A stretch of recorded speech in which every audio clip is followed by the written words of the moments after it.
In the bright and lively town of Kavira Plains, the wedding hall was glowing with lights, music, and happy faces. Everyone was dressed beautifully, laughing, dancing, and celebrating Leanda's big day. Zanil sat quietly at the back with her 12-year-old son Sibusiso, trying to stay unnoticed. She had worn her best dress, but still felt out of place, like she didn't belong. People whispered as she walked in, some giving her pity looks, others just ignoring her completely. Then suddenly everything changed. Her mother, Namkosi, walked confidently to the stage and took the microphone. At first her voice sounded warm and loving, making people smile. But then with a soft laugh she said, "Today is a special day for my beautiful daughter. Not like some people." The room grew quieter. Zanil's heart started beating fast. And then it came, the words that shattered her. "She is not like a scratched label that no man wanted to keep." A few people gasped. Some laughed awkwardly. Others looked down, uncomfortable. Zanil stood frozen, her hands trembling. It felt like the whole room was staring at her, judging her, enjoying her pain. She wanted to disappear, but she couldn't move. Her eyes filled with tears, but she forced herself not to cry. Not here. Not in front of everyone. As the music started playing again and people slowly returned to laughing and talking, Zanil stood there like she was no longer in the room. Her body was in the wedding hall, but her mind had already gone far away, back to all the moments that had quietly broken her over the years. She remembered being a little girl, standing next to Leanda while relatives smiled and said, "Leanda is so beautiful. Just look at her glow." Then they would turn to Zanil and their smiles would fade, or they would say nothing at all. Sometimes her mother would laugh and say, "Zanil is just different." That word different stayed with her whole life. It never felt like something good. As they grew older, the comparisons only got worse. Leanda wore the best clothes, got the most attention, and was always praised. Zanil learned to stay quiet, to take whatever was left, and to never expect too much. Every time she tried to feel confident, someone, especially her own mother, would remind her that she wasn't enough. Then came the day her life changed forever. She remembered standing alone, holding her small baby bump, while the man she trusted walked away without even looking back. No apology, no regret, just gone. And instead of holding her, instead of supporting her, her mother looked at her with disappointment and said, "You couldn't even keep a man."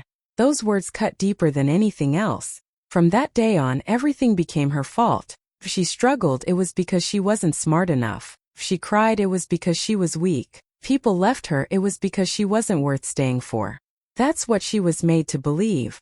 But no one ever saw the nights she stayed awake, crying silently so her son wouldn't hear. No one saw how hard she worked, how she pushed herself every single day just to survive, just to give her child a better life. She had no support, no love from her family, just judgment and cold silence. And even today, nothing had changed. She looked around the wedding hall again. This wasn't a place where she was welcomed. She wasn't here as a proud sister. She wasn't treated like family. She was just someone people tolerated, someone they whispered about, someone they looked down on. An embarrassment. That's what she had always been in their eyes. Zanil took a slow, deep breath, trying to hold herself together. Her chest felt heavy, like all those years of pain were sitting on her heart at once. But she stayed silent, just like she always had. Because deep down she had learned one thing very well. No one was ever going to stand up for her. Zanil slowly sat back down, her legs feeling weak, like they could give up at any moment. Her heart was still racing, and her chest felt tight, like she couldn't breathe properly. But she didn't let the tears fall. Not here. Not in front of all these people.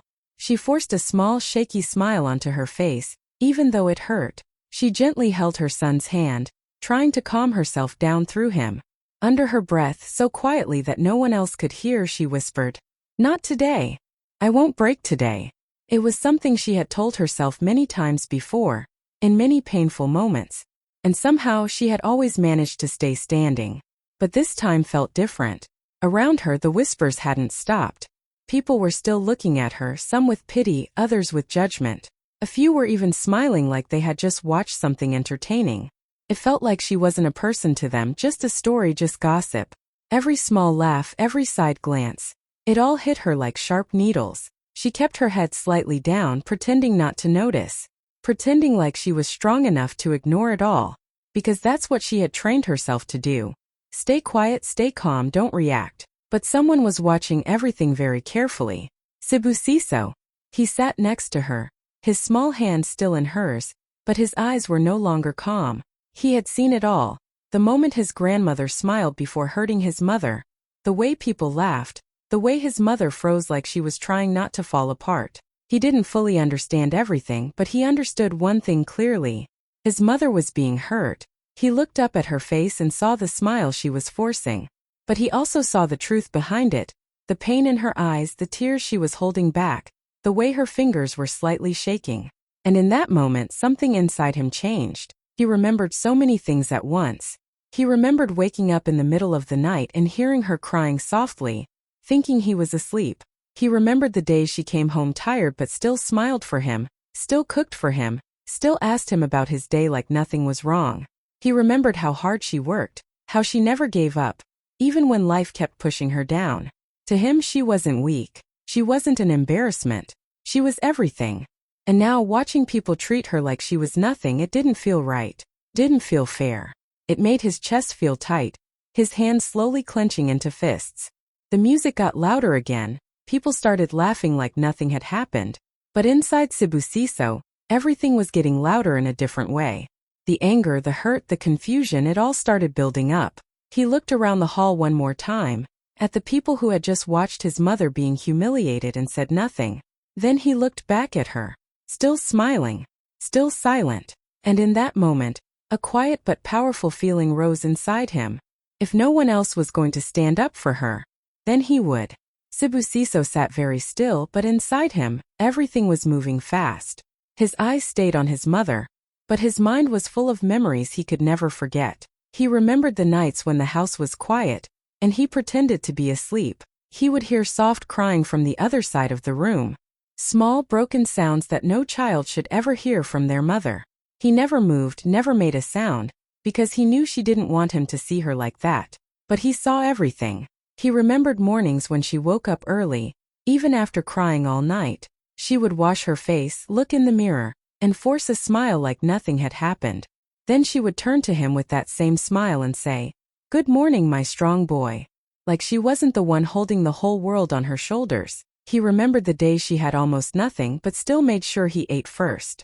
The times she wore old clothes so she could buy him new ones. The days she walked long distances just to save money. She never complained. Not once. No matter how hard life became, she kept going. Slowly, step by step, she built something from nothing. He had seen her working late at night, writing things down, planning, trying again and again. He didn't fully understand her business, but he knew it mattered. He saw how it started small, just an idea, and then slowly grew into something real. Something strong. Just like her. To the world, she was just a quiet woman sitting in the corner. But to him, she was a queen. And now, sitting in that wedding hall watching people laugh, watching them treat her like she was nothing, it made something inside him feel heavy and hot at the same time. His chest felt tight. His hands slowly turned into fists without him even noticing. How could they not see her the way he did? How could they laugh at someone who had fought so hard just to survive? The music around him got louder, people started dancing again, glasses clinking, smiles everywhere. But for Sibusiso it all felt wrong. Like he was in a place where truth didn't matter, where kindness didn't exist. He looked at his grandmother standing proudly, smiling like she had done something good. Then he looked at the guests, enjoying the moment like nothing had happened. And then he looked back at his mother, still quiet, still pretending to be okay. That was the moment something inside him snapped. He couldn't sit there anymore. He couldn't watch this and stay silent like everyone else. His heart was beating fast now, louder than the music. His breathing changed. His jaw tightened. He didn't care if he was just a child. He didn't care what people would say. All he knew was one thing. The woman they were laughing at was the strongest person he knew. And she didn't deserve this. Not anymore. Sibusiso suddenly pulled his hand away from his mother's and stood up. His chair made a small sound, but to Zanil, it felt loud enough to stop the whole world. Her heart dropped instantly. She looked up at him, confused and scared at the same time. "Sibusiso," she whispered softly, trying to grab his hand again, but he had already stepped away. Before she could stop him, he started walking, step by step, straight toward the stage. First, no one noticed. The music was still playing, people were still talking. But then a few heads turned. A child walking alone toward the stage? It felt unusual. Slowly, the noise in the room began to fade. One by one, people stopped talking, stopped laughing, and started watching. Zenil's heart was beating so fast now, she felt like she might collapse. She quickly stood up from her chair, panic all over her face. "Please don't," she whispered again, her voice shaking. She didn't want him to get hurt. She didn't want people to turn their cruelty toward him too. But it was already too late. Sibusiso had reached the stage. He looked small standing there, surrounded by adults, bright lights shining down on him. For a moment he just stood there, holding the microphone stand with both hands. The room had gone completely silent now. Even the music had stopped. Everyone was watching him. Namkosi looked confused at first, then slightly annoyed. "What is this?" her expression seemed to say. She wasn't used to being interrupted, especially not by a child. But Sibusiso didn't look away. His hands were slightly shaking, and his heart was pounding hard in his chest. But his eyes were steady, strong, full of something much bigger than fear. He slowly lifted the microphone closer to his mouth. For a second it felt like time had frozen. Then he spoke. "If my mom is a scratched label." His voice was soft at first, but clear enough for everyone to hear. A few people shifted uncomfortably in their seats. Then his voice became stronger. "Then why is she the only one who never gave up?" The words hit the room like silence itself had weight. No one moved. No one spoke. It was like every single person in that hall suddenly realized something they didn't expect to hear. From a 12-year-old boy. Zenil stood there, her eyes wide, her breath stuck in her chest. Tears filled her eyes again, but this time, it felt different. This time it wasn't just pain. It was something deeper. Something powerful. On the stage, Sibusiso kept looking straight at his grandmother. He didn't look down. He didn't step back. Even though his hands were still shaking, his voice held something that couldn't be ignored. Truth. And for the first time that night, the laughter was gone. Completely gone. For a few seconds no one said anything. It felt like the whole hall was holding its breath. Then Sibusiso took a small breath and continued speaking. His voice was still shaking a little, but now there was something stronger inside it, confidence. "You all laugh at her," he said slowly, looking around at the guests. His eyes moved from one face to another, making people uncomfortable. Some looked down, some avoided eye contact, and some just froze in place. "But you don't know anything about her." The room became even quieter. Sibusiso tightened his grip on the microphone and went on. "My mom raised me alone. No one helped her. Not family, not anyone." His voice cracked slightly, but he didn't stop. "When I was small we didn't have much. Sometimes she would say she wasn't hungry, just so I could eat." A few people in the crowd started to shift uncomfortably. The truth was slowly breaking the image they had of Zenil. "She worked every single day," he continued. "Even when she was tired, even when she was sick, she never gave up. Not once."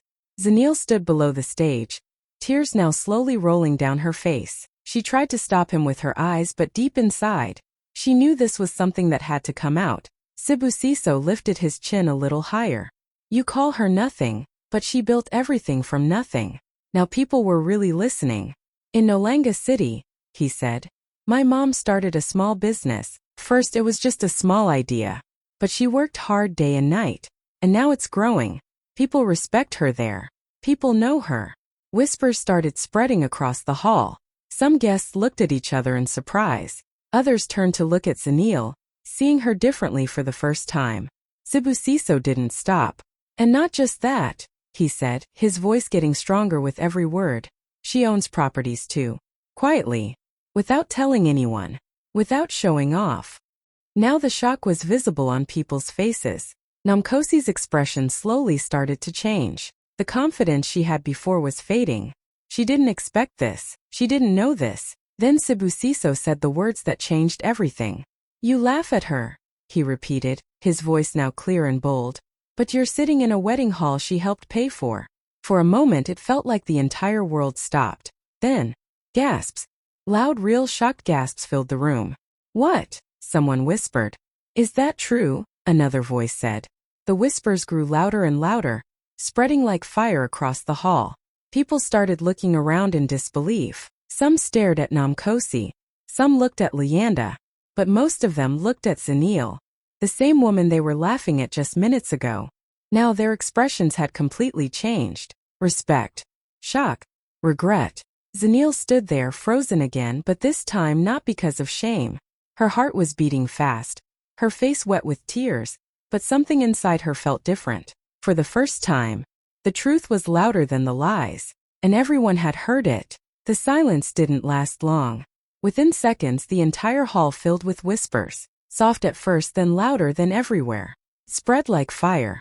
People leaned toward each other, asking questions, repeating Sibusiso's words like they couldn't believe what they had just heard. Did he just say she paid for this place? No way, is that true? We were just laughing at her. The same guests who were smiling before were now looking around nervously. Some covered their mouths in shock.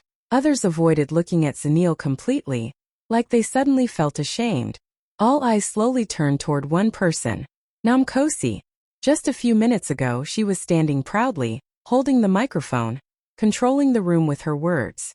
But now everything had changed. The confidence on her face was gone. Her smile had disappeared. She looked around, confused and uneasy, as if the ground under her feet had suddenly shifted. For the first time she didn't look powerful. She looked exposed. Her eyes moved quickly across the hall, trying to read people's reactions. But what she saw made her even more uncomfortable. People were no longer agreeing with her. No one was laughing anymore. Instead, they were staring at her, questioning her, judging her, the same way they had just judged Zenil. On the other side, Leanda stood frozen in her wedding dress. Her bright smile had slowly faded, replaced with a look of shock. She glanced at her mother, then at Zenil, then back at the guests. It was like she didn't know where to look anymore. The happiness of her big day was slipping away, replaced by tension and confusion. Everything felt different now. The air in the room had changed. People who once ignored Zenil were now looking at her with wide eyes. Some were trying to understand her. Some were quietly respecting her. And some were clearly regretting what they had just been part of. Zenil stood there still holding her tears, but now something else was rising inside her. For years she had been the one standing in the shadows, the one people talked about, the one they looked down on. But not anymore. Without saying a single word, everything about her presence had changed. The whispers, the attention, the respect, it had all shifted toward her. And everyone could feel it. Namkosi slowly lowered her head for a moment, then looked back up again, but this time there was no control in her eyes. No power. Just uncertainty. She had tried to make Zenil look small in front of everyone, but instead she had done the opposite. She had revealed something she could no longer hide. That the woman she called worthless was actually the strongest person in the room. And now everyone could see it clearly. For a moment Zenil just stood there, her heart beating so loudly it felt like everyone could hear it. Her hands were slightly shaking, and her eyes were still filled with tears. But this time something inside her felt different. It wasn't just pain anymore. It was strength, the kind she had been hiding for years. She looked at her son standing on the stage, small but brave, holding the microphone like he had just carried the weight of her whole story. Her chest tightened, not with sadness but with pride. Slowly she took a step forward, then another. The hall was completely silent as she began walking toward the stage. Every eye followed her. No one whispered now. No one laughed. It was like the entire room was waiting, watching, holding its breath. She reached the stage and gently stepped up. For a second, she just stood in front of Sibusiso, looking at him. Her eyes softened, and without saying a word, she pulled him into a tight hug. A real hug. The kind that says everything words cannot. Sibusiso held onto her just as tightly, like he never wanted to let go. Zenil closed her eyes for a moment, letting herself feel that one pure moment of love and support, the kind she had been missing for so long. Then slowly she pulled back. With soft hands she took the microphone from him. Her fingers were still shaking slightly, but her face had changed. There was no fear now. No shame. Just calm strength. She turned around to face the crowd. Hundreds of eyes were on her. The same people who had judged her just moments ago were now completely silent, waiting for her to speak. Zenil took a small, steady breath. Then she spoke. I stayed silent for years. Her voice was soft, but clear enough to reach every corner of the hall. No one moved. Not because I was weak, she continued, her eyes slowly moving across the room. meeting the faces that once looked down on her. But because I chose peace, her words were simple but they hit deeply. The silence in the room became even heavier. It wasn't an empty silence anymore. It was full of realization, full of emotion, full of truth. Zanil stood straight, holding the microphone with quiet confidence now. I could have spoken many times, she said calmly. I could have defended myself, argued, fought back. She paused for a second. But I didn't. Her voice didn't rise. She didn't shout. But somehow it felt stronger than anything loud. I chose to focus on my son. I chose to build my life. I chose to grow. While everyone else was busy judging me. A few people in the crowd lowered their heads. Some looked at her with new respect. Some looked ashamed. Zanil's eyes slowly moved toward her mother for a brief moment, then back to the crowd. I was never what you called me, she said quietly. Another pause. I was just becoming who I was meant to be. Her voice stayed soft, but it carried power that filled the entire hall. And once again, no one said a word. Zanil stood there for a moment after her last words, letting the silence settle deep into the room. No one dared to interrupt her now. The same people who once ignored her were now completely focused on every word she was about to say. She took a slow breath, her grip on the microphone steady now, her voice calm but firm. There's something else I need to say, she continued softly. A few people leaned forward slightly curious, unsure of what was coming next. Zanil glanced for a brief second at Lyanda, who was still standing there in her wedding dress, looking confused and overwhelmed. Then she looked back at the crowd. Before today, Zanil said, I had planned something special for this wedding. The room grew even quieter. I wanted to give my sister a gift, something meaningful, something that would help her start her new life. People started exchanging looks again, but this time there was no laughter, only curiosity. Zanil paused for a second then said clearly, I was going to gift her a house. For a moment, it felt like no one understood what she just said. Then, gasps filled the entire hall. Loud, shocked, real gasps. A house, someone whispered. Is she serious? Another voice said. The surprise spread quickly. People looked at Lyanda with wide eyes, then back at Zanil, trying to process what they had just heard. A house wasn't a small gift. It was something big, something life-changing. Lyanda's eyes widened, her lips slightly parting as if she wanted to say something, but no words came out. Zanil's face remained calm. But after tonight, she continued, her voice steady, I've changed my mind. The words dropped heavily into the room. The whispers stopped again. This time the silence felt sharper. Zanil slowly turned her head and looked directly at her mother. Namkosi. Their eyes met. And for the first time Namkosi couldn't hold that gaze. There was no confidence left in her face. No pride. Just fear. And something else slowly appearing. Regret. Zanil spoke again, her voice still soft, but now carrying a clear finality. Respect is more valuable than any gift. She paused, letting those words sink in. And you lost mine a long time ago. It didn't sound loud, but it felt powerful enough to shake the entire room. Namkosi's face turned pale. Her lips pressed together, her eyes slightly widening as the truth of that moment hit her. She looked around again, but this time there was no support to be found. No one was on her side anymore. The control she once had was gone. Completely gone. Lyanda slowly lowered her gaze, her shoulders dropping slightly as the reality of the situation settled in. The gift she didn't even know about, the chance she never appreciated, it was gone before it even reached her. Zanil didn't raise her voice. She didn't argue. She didn't insult anyone. But somehow she had said more than enough. The message was clear. Respect could not be forced. And once it was lost, even the biggest gift in the world couldn't bring it back. Zanil didn't say anything more. She gently placed the microphone back, then reached for her son's hand. Sibusiso held her tightly, like he was afraid to let go.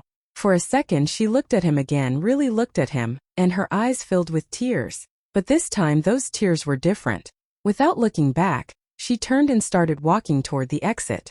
The sound of her footsteps echoed softly in the silent hall. No music, no laughter, no whispers, just silence. The same people who once judged her were now standing still, watching her leave, unable to say a single word. Some lowered their heads, some just stared, but no one tried to stop her. As the doors opened, fresh air rushed in. Zanil stepped outside, the cool evening breeze touching her face.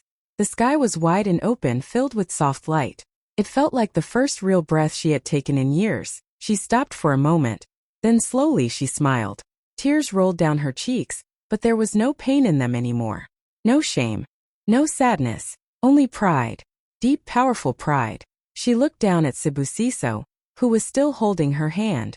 He looked up at her with innocent but strong eyes. In that moment she realized something very important. She was never alone. Her son didn't just speak for her. He saw her. He understood her. He believed in her when no one else did. And that meant everything. Zanil gently squeezed his hand and said softly, "Thank you." Her voice was full of emotion, but also full of strength. From that day on, everything changed. People in Kavira Plains never forgot what happened at that wedding. They told the story again and again, about the boy who stood up in a room full of adults and spoke the truth without fear. But even more than that, they remembered the woman who stayed silent for years, carried her pain alone, built her life from nothing, and then finally stood tall when it mattered the most. Zanil didn't need to prove anything anymore, because now the whole world knew her worth.